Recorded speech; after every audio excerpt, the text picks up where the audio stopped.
Hi, welcome to my channel if you're new. Today, I'm going to be showing you this beautiful stitch. It's actually called the mixed loop stitch, and it is so beautiful and it's a little bit squishy. And this is perfect because it is less of a yarn eater than some of those past stitches that I've shown you. And it surprisingly works up really quickly. I will be using the Karen Cotton Cake and frozen yogurt in a 5.5 millimeter hook for my example. All right, to start this, we're going to make a slip knot. You do want to leave a little bit of extra length for your tail to weave in later. And you're going to take your yarn between two fingers, cross it, and then you are going to pull that through, making a loop. For the stitch, you can actually chain as many as you want, as long as it ends in an odd number. So for this tutorial, I am just going to chain 15. 1, 2, 3, 4, 5, 6, 7, 8, 9, 10, 11, 12, 13, 14, 15. So we have 15 chains. Now, starting from the third chain from the hook, so 1, 2, and 3, we are going to do a half double crochet. So you're going to yarn over, insert your hook, pull up a loop, yarn over, and we're going to go through all 3, and we're actually going to do that all the way down. So yarn over, go through our loop, pull through all 3, yarn over,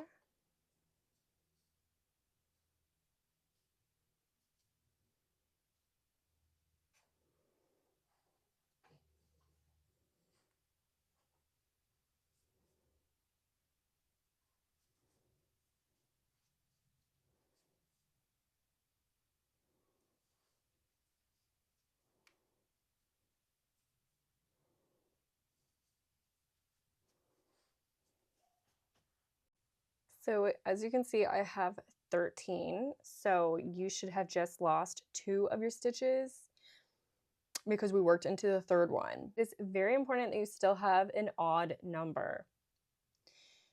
To work the next stitch, we need to understand our half double crochet. So we have our front loop, we have a middle loop, and we have a back loop. We are going to be working into our front loop and our back loops for this, and we are not going to work into our middle loop. To start this, we're going to chain 2, and that does not count as anything. That's just helping us move up. We're going to yarn over. We're going to grab onto that first front loop of the first stitch, so make sure that you are not skipping your first stitch. We're going to be doing a half double crochet, so yarn over, and we're going to work that into our front loop of our half double crochet.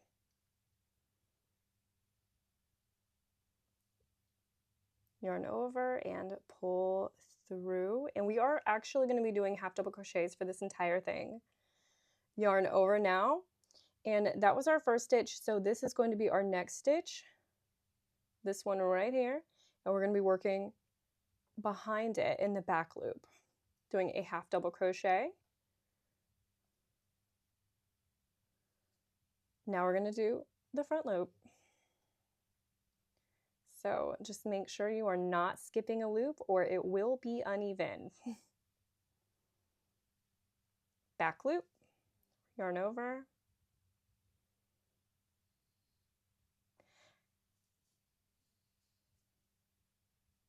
front loop,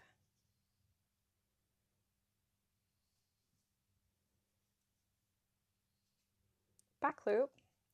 And I always have to turn my piece, like, so I am facing it so I can see what I'm doing. It's just easier. See, if you have a hard time, you might want to try that. Front loop.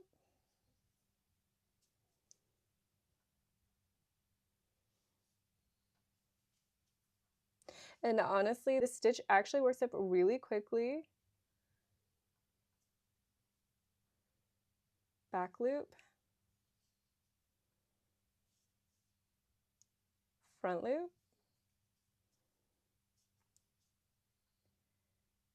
back loop.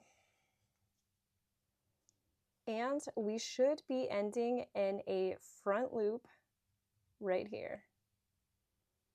So we should always be ending, so we are always going to be starting and ending in a front loop.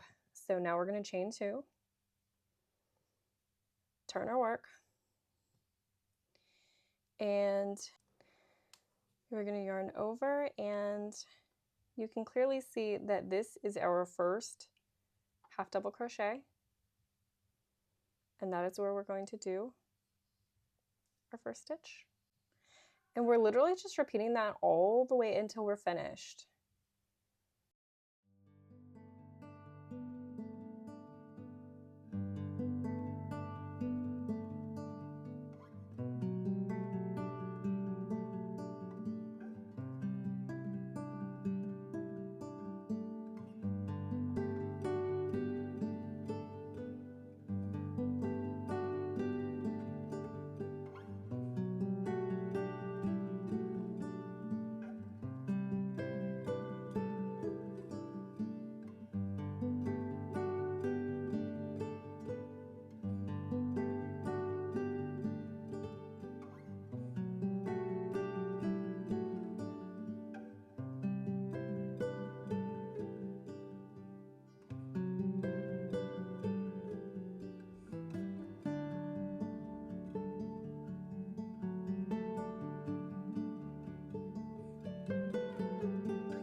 I hope you guys enjoyed this tutorial. It is absolutely perfect for babies. They love the texture. I have such exciting news for y'all. A couple years ago, I actually released a book, Growing Berries at Home. I actually released this book a few years ago, Growing Berries at Home, and it has all the tips and tricks on how to successfully grow blueberries, strawberries, gooseberries, raspberries, blackberries at home in your own garden. I'm also going to give you all the tips and tricks I have for my citrus trees, my pineapple guava, my Barbados cherries, and my peach trees. So if that is your cup of tea, stay tuned because you're not going to want to miss this. And if you happen to want to buy the book, it is available on Amazon. I'm going to link it down below. Till next time, happy crocheting!